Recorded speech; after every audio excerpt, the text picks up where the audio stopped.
Yes, ready, start. Sir, at the very outset, I congratulate the Ministry of Steel and Mines for efficient working.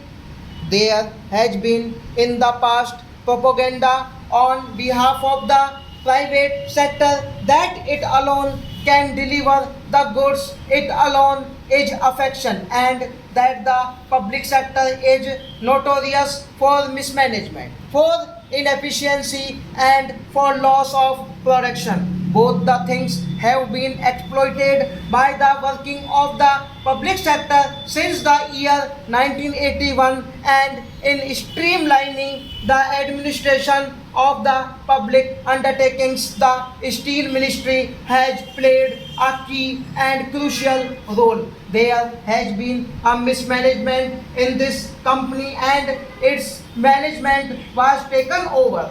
I am personally of the view that whenever mismanagement is visible in any private sector undertaking, then instead of only taking its management for a limited period, it should be taken over permanently, and it should not be a short and half-hearted measure. The company should not be a short half-hearted measure. The company should have been taken over, acquired, as it is sought to be done now.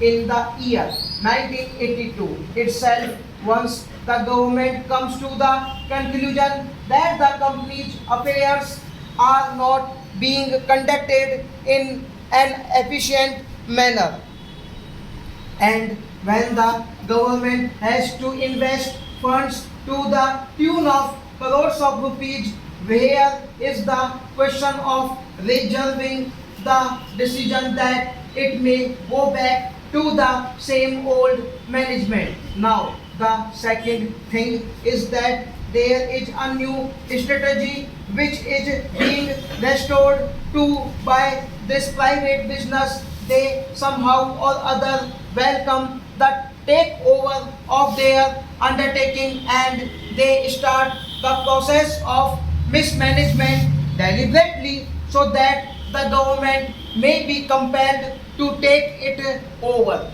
They do not invest any money in the renovation of the machinery, which ultimately becomes nothing but a junk, and they would have derived the maximum benefit out of their investment long time ago, and at the time when it is being taken over, nothing worthwhile is left in the undertaking, so it should be taken over at the earliest stage.